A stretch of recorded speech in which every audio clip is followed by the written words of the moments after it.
Siobhan Mitchell, it is so wonderful to get to see you. I'm so excited to dive into really the midlife transition and what is going on with the brain, particularly the not only being a neuroendocrine transition. I was just interviewing with a dear friend and colleague, and we were talking about how menopause is really a brain transformation more than it is anything else, because that's what it feels like. And we're going to be talking about mitochondria, but I particularly want to talk about that interception between that perimenopause, menopause transition, and that neuroendocrine transition. And also, what does that mean in terms of basically future-proofing our health? And how can we do so, especially when it feels like it feels murky as we're navigating that journey. Yeah, and I can go into a lot on this, but I will just start out with a story. And this is my story of how I got interested in menopause, especially how the brain functions during menopause. And so my background is I have a PhD in neuroscience, and I've been doing nutritional neuroscience research for 25 years. And I'm really passionate about how do you prevent brain aging, right? So Me too. we all know what's going to happen, and your mitochondria are very special for brain function. And I'm sure you've talked about that before. And this is where I just thought, like, all right, the main thing to do is get rid of amyloid, keep blood flow to the brain as optimal as possible. And then it was, I think, maybe about like 15 years ago that I first met Roberta Brinton. And I don't know if you've heard of her or you have a lot of sort of discussions about her, but she was the one that was doing all this work showing, well, actually, we can look at women's brains during this perimenopausal transition and see and predict who's going to get cognitive decline based on how their brains are looking. And she also did a lot of animal studies to kind of understand, like, what is happening that makes it so that when you lose this estrogen that happens during menopause, that this is now affecting brain function so severely. And this is where she looked at, for instance, mitochondria, and she saw that mitochondria started to dysfunction a lot more with that loss of estrogen. And then she also looked at how there's certain kinds of symptoms in menopause, especially hot flashes and those kind of night sweats that are sort of like the equivalent, just happening at night, that seem especially indicating that you're going to have like probably more risk of cognitive decline. And so she was really intrigued by that. And this is where she then became more interested in how do you prevent this? You know, these symptoms, if you could prevent these symptoms, what is it that you're now preventing in terms of the brain changes? And I will just kind of put it into a little bit of a nutshell. She saw that it was really about preserving glucose metabolism, glucose use in the brain. And I think you've talked about that before. And the way that you preserve that is through supporting mitochondrial function. So she's developed a whole kind of phytoestrogen mix to look at how you can prevent this brain aging, this cognitive decline risk that especially women with ApoE4 genetic predisposition. So I think you probably also talked about that too. The ApoE4 is, you know, the risk factor for having more likely of Alzheimer's, that this is something that indicates that your mitochondria are going to decline faster. And it's also indicating that when you lose that estrogen, your neurons are going to decline faster as well, too. Yeah, I'm so grateful that you're mentioning this and that we're touching about this. I talk to a lot of experts about mitochondrial health, and obviously I dive deep into what's going on with the brain with other menopause doctors, but never really connecting the dots in this, not that it's a unique way, but really showing women that it is that decline in energy metabolism that ultimately is also mitochondrial dysfunction, and that happens in the brain during this transition. This is such a big part of why I wrote my newest book, because blood glucose deregulation is so profound for women in perimenopause and menopause, but I don't think women are connecting the dots between that blood sugar variability and how it's having an impact on the way that your brain is functioning. It's one of the foundational pieces. And mind you, like, it's one thing to shore up your blood sugar. It's another thing to shore up and optimize your mitochondria. And what I think is really interesting that I've been delving into more recently is how, if you can preserve estrogen function even way past menopause, and so, definitely first 10 years after menopause, but even after that, can be really important for lifespan. So, for instance, there was this recent study in the UK Biobank. So it's this big epidemiological cohort of all these people in the UK and everything they're doing in terms of lifestyle and medications. And they saw that the main drugs that seem to be associated with longer lifespan in women were all drugs that are associated with estrogen use. So, things like estrogen patches, kind of replacement hormones, all that kind of thing seem to be prolonging their life. So I thought that was really interesting. That's like one of the first indications that if you can do this early on, that you will actually have a longer lifespan as well, too. Yeah, and when we're talking about early on, we're talking perimenopause, not menopause. I mean, any age really is the time, but I'm arguing that if we start before we bottom out, I think that that is the move. And so more preliminary research is coming out on this right now. Obviously, we weren't looking at perimenopausal women for quite some time, but the use of estrogen as a therapeutic intervention for reducing cognitive decline, but more so protecting the cardiovascular system. And so I'm definitely a proponent of, if you're struggling with symptoms of hot flashes and night sweats and low libido and vaginal dryness, and you know that your brain is feeling offline, like, it is a worthwhile conversation outside of the lifestyle medicine to talk about HRT. Yeah, and I know this is difficult. I was just reading a New York Times article about how there's like a secret kind of club of how to find people that will give you HRT, because a lot of doctors just don't want to do that, which I find completely ridiculous. That's what we have to go to now, is join the club to find someone who will do this. Yeah, exactly. But I also think it's really interesting that there's a lot that women can do on their own in terms of understanding lifestyle and understanding, the factors of stress, especially. And also, this is, I think, kind of a new, interesting, emerging area. But the way that we experience stress if we feel lonely versus the way that we experience stress if we have support, right? So I think that's a really fascinating one of just, you've probably read some of these epidemiological studies of loneliness and how much they can affect. The biggest predictor of premature aging. Yeah, in women and all people. It's a pillar of my upcoming book. People are always like, what is the thing besides balancing your blood sugar, optimizing your mitochondrial function? Like, what is the thing? And I'm like, community, like knowing that you're not alone in this. That's so big. And community outside of your immediate family.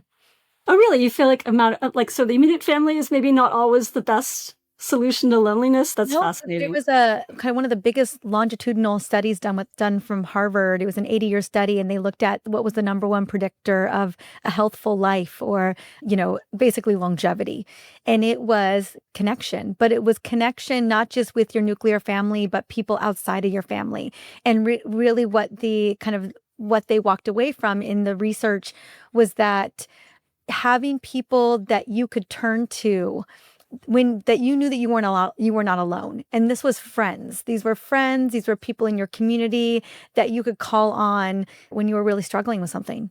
Yeah, it's interesting. So I used to work in, I would say, kind of a lab, a department that just focused on happiness. So all we did is try to understand, like, what are the lifestyle changes, the things that you can do to promote happiness, right? And so a lot of it was things like journaling and gratefulness. I'm sure you've heard this kind of stuff before, right? Yeah. Uh-huh. And I have this theory that journaling is actually basically having a kind of a social interaction with yourself.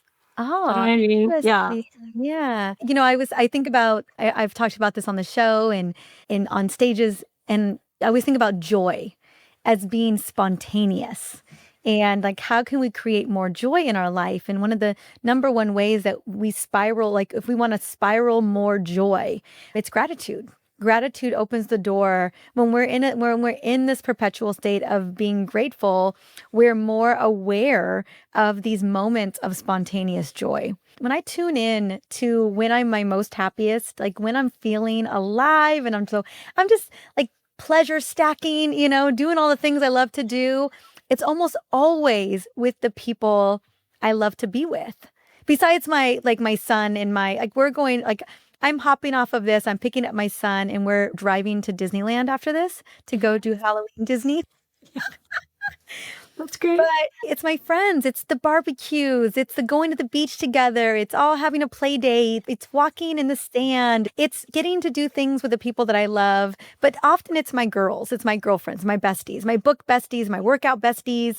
That's where I find like there's this bubbly joy that comes up. And I guess when I think about connection, I just want to know that there are people in my life that are safe, that like who can hold space for me and who understands what I'm going through. Like right now in this, because I'm in perimenopause, like I'm in it, like 46 years old, like I'm not in late yet. I wouldn't call myself in the eye of the storm just yet, but I'm definitely heading in that direction. And I just want someone to know like what it feels like to not remember why you walked in a room.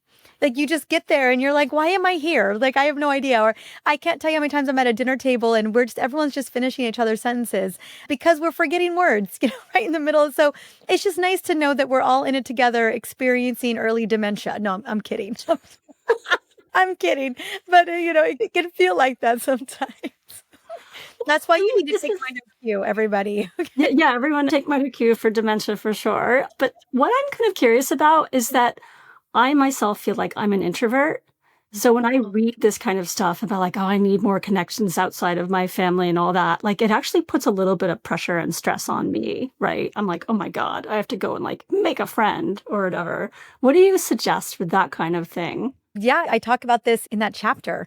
I am an initiator. I would say I'm an extrovert and an introvert. And I talk about how I court friends. I court them, you know? It's like trying to date somebody. No, I'm kidding. I'm kidding. No, no, really though. It is kind of like stalking. I do like little gifts.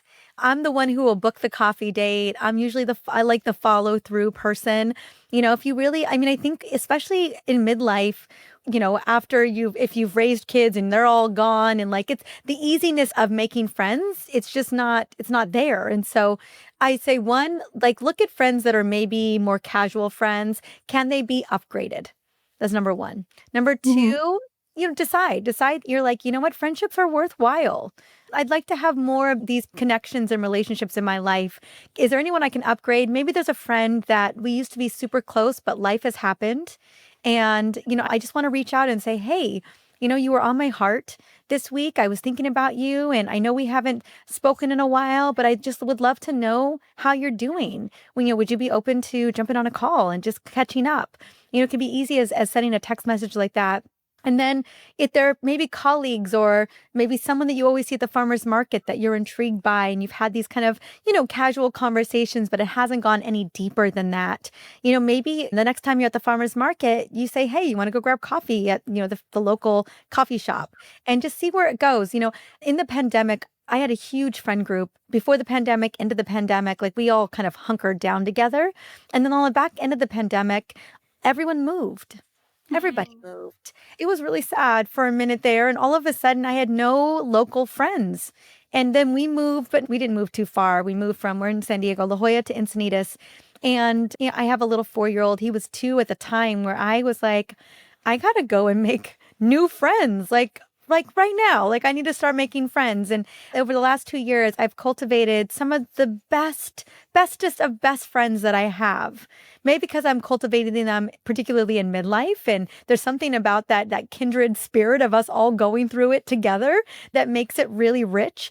But I'm right now planning Friendsgiving with all my friends right now. We're hosting Friendsgiving and we're going to a Dia los Muertos party this weekend, with friends. And I'm already planning holiday parties because that's around the corner. And just being the epicenter for, where people gather, I think is really helpful too.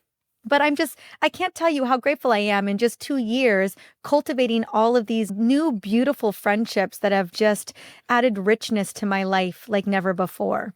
No, that's amazing. And I'm going to have to really listen to a lot more and read your book right away because I think a lot of I people like think we're you very who aligned, you and I. really conquered social anxiety. I think a lot of people have that social anxiety of like, oh, my worth someone's time, right? Should I intrude?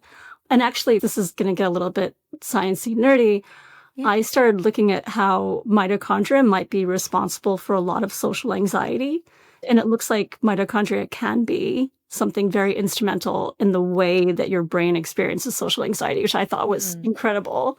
No, I it's think kind we of can make the fascinating. argument that the mitochondria are really running the show. I guess so, because clearly there's something about the brain that, obviously it's controlling the whole body about how we deal with all our stresses, right? So if our brain's experiencing stress, then like it's now just saying like, all right, now we're going to go into sickness behavior and you're going to become lethargic, or okay, now you're experiencing stress. So you're going to feel like you're on pins and needles all the time.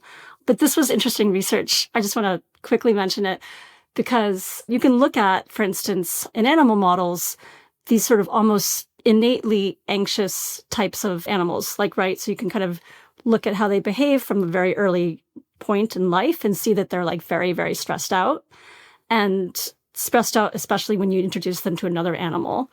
And so we identified that this is because their mitochondria are overactive. They're overactive in their amygdala, which is their kind of fear center. And so basically kind of, telling the rest Hypervigilant of the body, mitochondria. yeah, that something was bad, like run away, have a fight or flight response, that kind of thing. Interestingly enough, when we tried to look at ways to fix this, there were a bunch of things that seemed to work really well. One was ketones, so things like medium chain triglycerides, things that produce ketones. This seems to calm down the mitochondria, which I thought was really fascinating. So kind of alleviate all that social stress in these rodents. So And just then eat some also, butter. I'm just kidding. sorry, what? I was like, eat butter. No, I'm just kidding. Yeah, well, this is like Interesting. Would you coconut oil. recommend taking Yeah. ketones? I would say, so this is something that I try to use the research that I'm doing in my life, right? That makes sense. So I'm like, all right, if I know I'm going to go into a socially stressful situation, maybe I'll have a few kind of hits of coconut oil or MCT oil. So like, for instance, there's a lot of brands out there that have kind of medium chain triglyceride oil that you can just buy and just kind of see if that soothes me a little bit before I go into like the big party. Or this is kind of interesting. This is another bit of research I did where, about oxytocin, the bonding hormone, right? So we showed that a certain probiotic, L-lactis, could improve oxytocin in especially female rodents. So I was like, hey, wouldn't it be great if I could just take a whole bunch of probiotics and see if this helped me feel a little bit more bonded to people as I go through all these social interactions, especially with strangers, that kind of thing. And then lastly, I'll just point out one interesting new study that came out with MitoQ that is also news I am using, which is they gave MitoQ to these, once again, like animals, like a rodent model, where there was early life stress. So they stressed out these animals really early, and this made their mitochondria work less well. And this was especially apparent in females. So males didn't have this as much, but females showed mitochondria that were just not functioning and basically going through life with kind of, low functioning mitochondria. And when they gave MitoQ with these animals, they reversed that dysfunction. So they kind of brought them back. So I was like, all right, maybe MitoQ can also be something you can use for social anxiety. So I feel like there's going to be a whole new world, of social anxiety nutrition. That's my theory. Yeah, I'd love to I would love to explore a little bit more. I think, when I think about stress, a lot of the conversation, particularly around midlife, perimenopause, a question I've been getting asked a lot is, can perimenopause happen earlier? And what would be the reason for that? And would it be chronic stress, alcohol use or overuse or smoking overuse? And we know the alcohol and the smoking piece, right? Those are drivers, and these are destroyers of mitochondria and overall cellular energy. But chronic stress has been the one question that women have asked me, like, could that also, and when we look at particularly Latin cultures or African American culture, when we look at women can be in perimenopause longer, and it can start and initiate earlier. And the underlying potential reason for that is maybe epigenetic in nature, but also just trauma and stress. And so I'm curious that connection, not just, as we move through perimenopause and menopause into that second chapter of our lives, but overall, the impact of stress on mitochondrial function. And then as it plays out, whether it's social anxiety or it is a hypervigilant nervous system or it's someone that's easily triggered or they have low stress tolerance, I think a lot of times it can manifest in a number of ways. Also brain fog, cognitive deficits, mood swings, rage, all of that I think can be up for the list gets a little bit long, I'm not going to lie. But I was wondering, is that the interest there with MitoQ, looking at, if we bring in something like a mitochondrial support supplement that really moves the needle, that we could maybe mitigate some of this as well? Yeah, well, to go back to your earlier question about stress bringing on earlier menopause, I think for sure. Yeah. Mm-hmm. And there's a lot of evidence, for instance, you probably talked about this already on other episodes about how having cortisol kind of like on all the time basically puts your body into this kind of fight or flight response all the time. It's basically kind of activating more energy use. It's making your mitochondria work harder. And this is overall bad for aging. And I just want to pull back a little bit to explain why overactive mitochondria is bad for aging. And this begins with the story about calorie restriction. So I think you've probably heard about how calorie restriction is the very best way to improve lifespan. And they've seen this in all sorts of like animal models. And they've tried everything else to kind of get to as close as lifespan improvement as calorie restriction, and nothing else works as well. So, yeah. And so the reason why calorie restriction works so well is it's basically priming your cells and priming especially your mitochondria to use energy very efficiently, very carefully. So not producing a lot of ATP, like not producing like also a ton of other things that you would use ATP for, like a lot of proteins that then can like gunk up your cells. I was going to say it's due to oxidative. Yeah. Stress. This whole idea of like, if you're kind of producing and growing too fast, this can basically clump up. Yeah.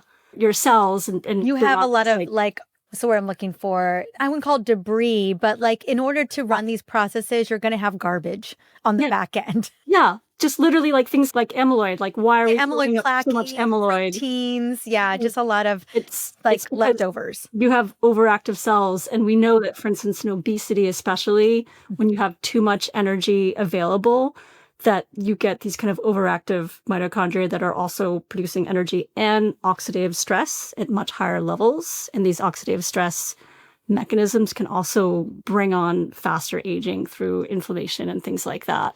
So calorie restriction, best way to bring on longer lifespan and health span. When we're talking about calorie restriction, is it early time restricted eating? Is it less food? Is it food timing? Is it all of it? Yeah. Okay, so there's no particular, okay.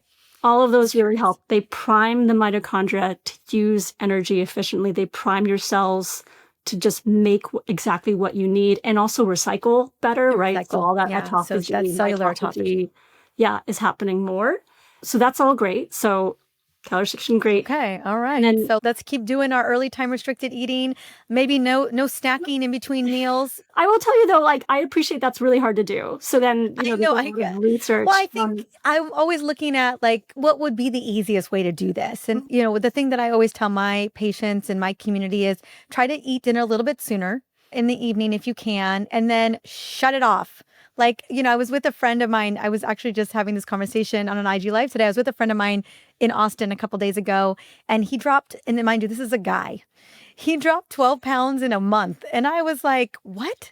And I know that that's possible. I've seen that happen. And he's like, yeah, I just stopped eating after dinner. And I was like, funny how that works, because you're not in a thermogenic state anymore. You're just really in a calorie, storage state at that point. And I was kind of joking with him about how, late night eating, it drives so much insulin resistance. It drives a lot of storage and it just gunks everything up.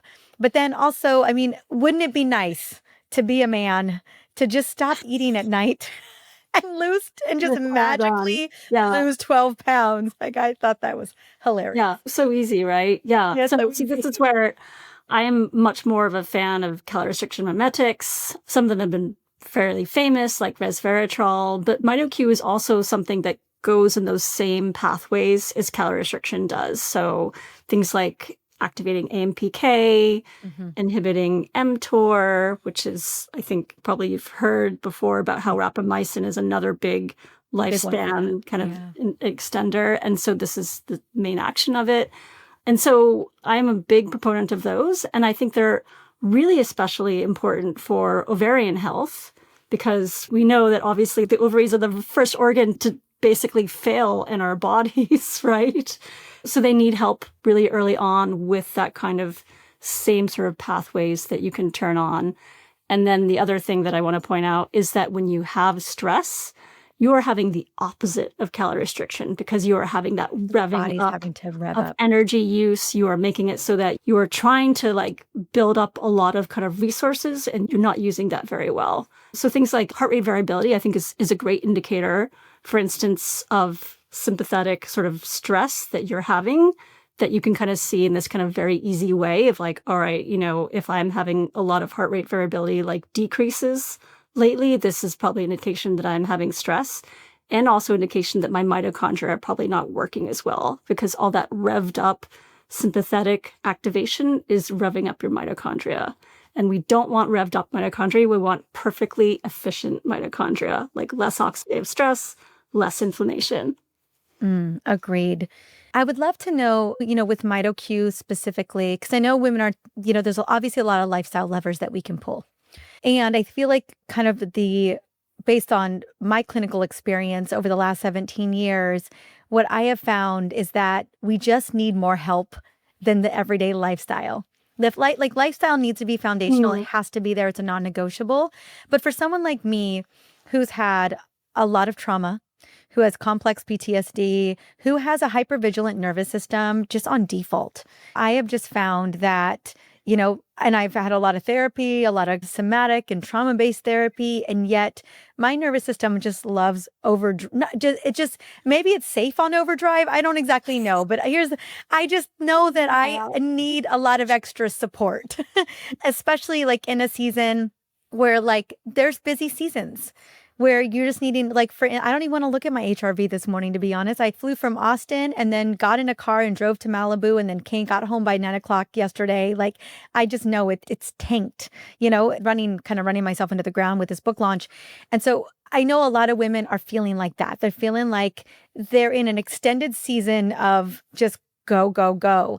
And I think we all need more mitochondrial support. So with MitoQ, I take MitoQ in the morning, but I was thinking about what you were saying in terms of fasting and kind of supporting that system. Would it make sense to take MitoQ at night before bed, or where do you land on that? So MitoQ seems to be better absorbed on an empty stomach, and it seems easier for people to just have an empty stomach first thing in the morning. So we kind of say like first thing in the morning, take it before you've had any food of the day. And so that seems easiest. You could take it at night, but you just have to make sure that maybe like that guy you mentioned, like just have a ritual of like no more eating after 6 p.m. and then I take my MitoQ an hour later or something like that. So that is possible. The other thing we've been told about MitoQ is it is quite activating sometimes. So From people your customers, feel yeah. activated in the evening when they take it and then they go, I'm not sleeping as easily or like not getting to sleep as easily because I have that activation. I personally I've never experienced that from MitoQ. Like I know how it works. It's basically helping protect your mitochondria from excessive oxidative stress. It gets into the mitochondria better than any other supplement on the market because it was specially engineered to have this tag that allows it to get into the mitochondria up to like 90%, while everything else in the market, maybe like 5% of it goes into mitochondria. So what it does is really, it's protecting the mitochondria and that makes your mitochondria function better over time. But it's not going to be Yeah, we're talking about sustainable. Yeah, I never have thought. I've taken MitoQ for 4 years now, 4 years, a while. And I'm doing it for cleanup. I'm doing it for optimizing overall mitochondrial function. It's never felt activating to me. So I have taken it at night before bed. I don't eat past 7 o'clock. And so usually I do my nighttime stack around 9:30. Usually by the time I feel like my digestive system is pretty much done, down. and I have never personally noticed it. But again, I can see the association between I take a mitochondrial supplement in the morning so that I can feel energized. I can see the mindset around It that. feels like So it I makes get that. sense. Yeah. Yeah, exactly. Yeah, and I think that for sure all the things that you would feel from MitoQ would be better energy. This is the most common thing, especially people with autoimmune problems, which we know are very, prevalent I was going to say in women. trauma, Yeah. attributes to my, no surprise here that I've got you line them all up. Yeah, okay. Wow. Yeah, I see this as a real passion. And so we think this is clearly something where it's going to have that activating effect of like making it so that, for instance, exercise is going to be easier. We actually have studies showing that exercise is improved in multiple different ways, from power output to just, improve performance on And probably cycling recovery. and all that. And so, yeah, this is all great.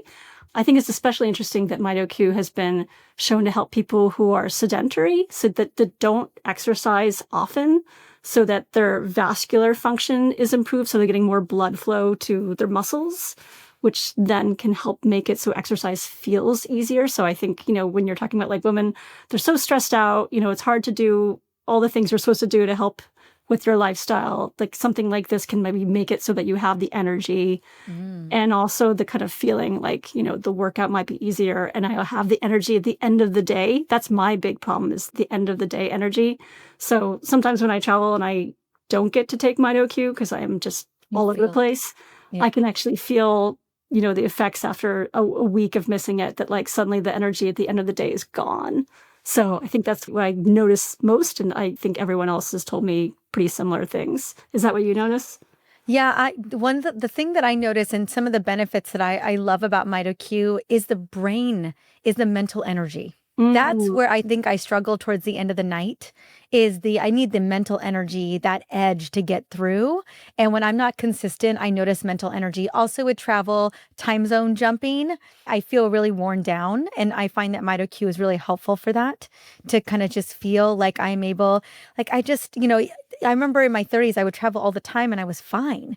Mid 40s, I'm like, what? It feels like a train hit me, and so MitoQ really helps kind of mitigate some of that wear and it feels like wear and tear. Like that's what, perimenopause into menopause begins to feel like. It begins to feel like wear and tear. Like you're a worn out mm, version of yourself. You're like, yeah. someone just spit me out and threw me over here, and I think that's what I love about the MitoQ, is that workout recoveries are easier. You feel that recovery. It's more seamless.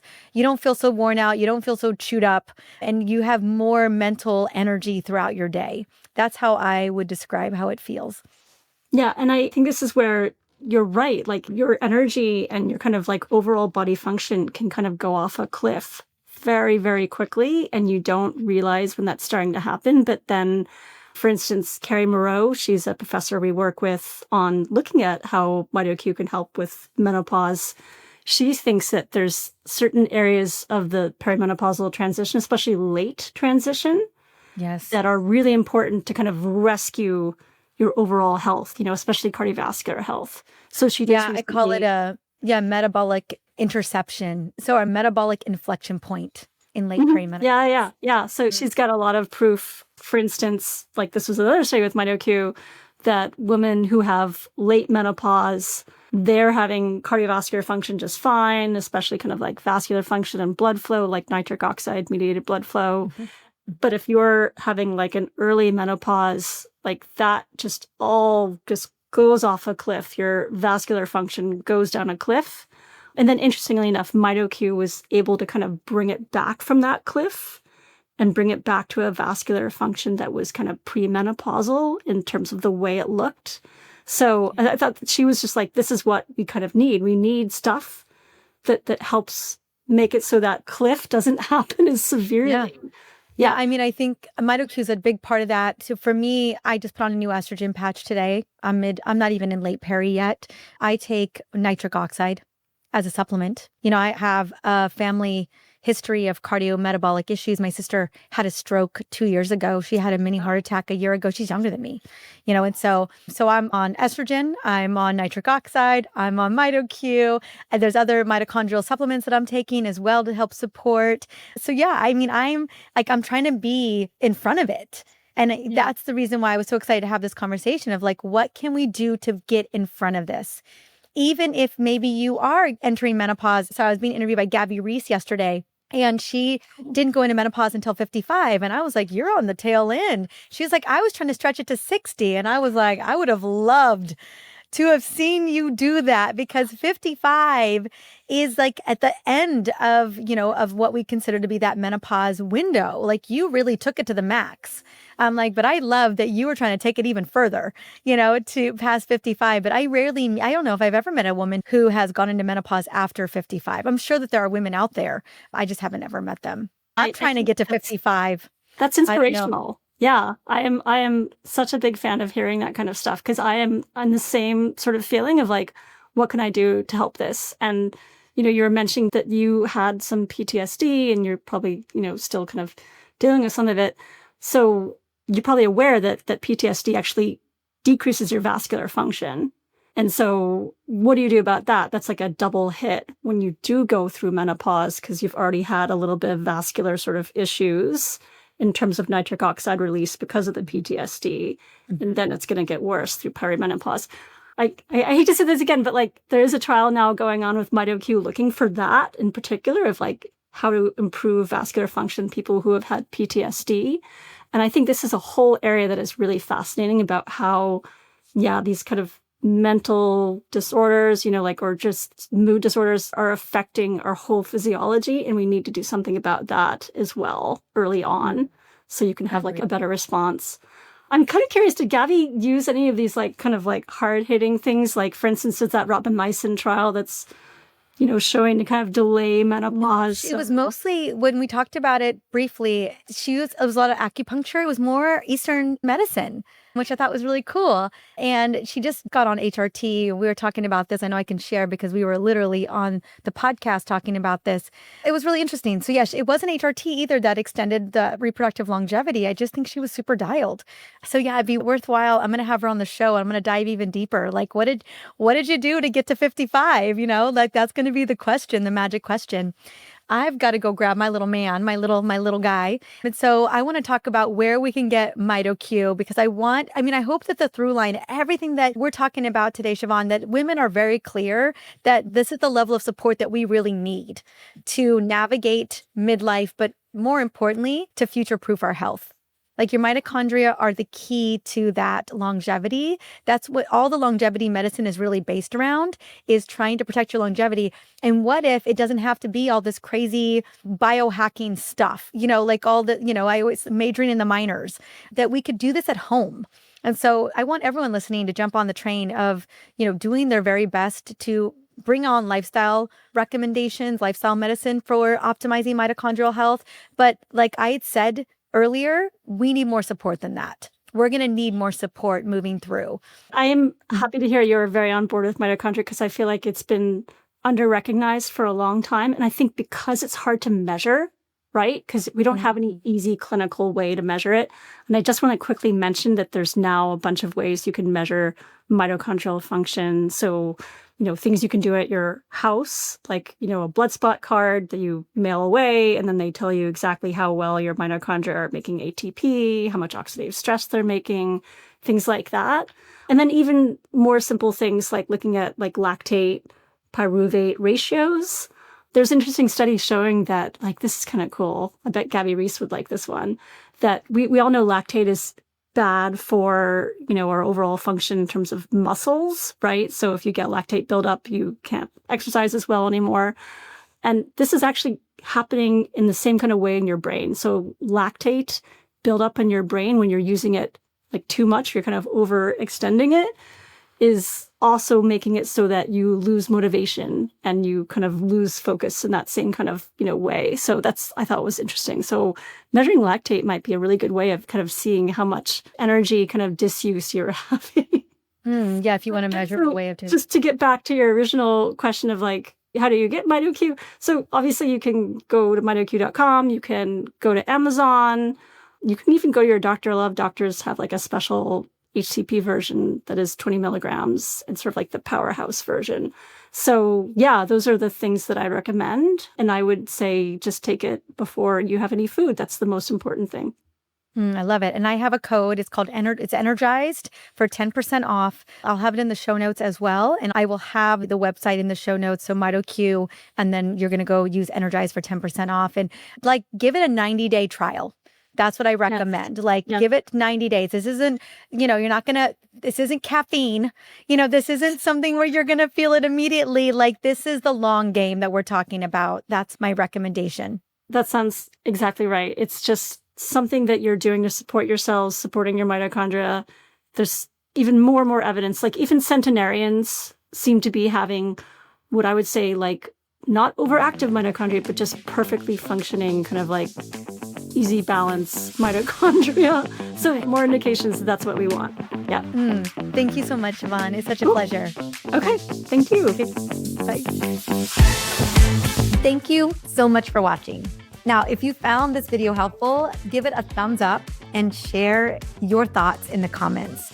And if you are ready to learn more about perimenopause and how to navigate with a lot of ease and grace, be sure to subscribe to this channel so that you can join our community. Don't forget to share this video with someone that you love, that you know is navigating the perimenopause journey as well, because they deserve to feel their best too. See you in the next video.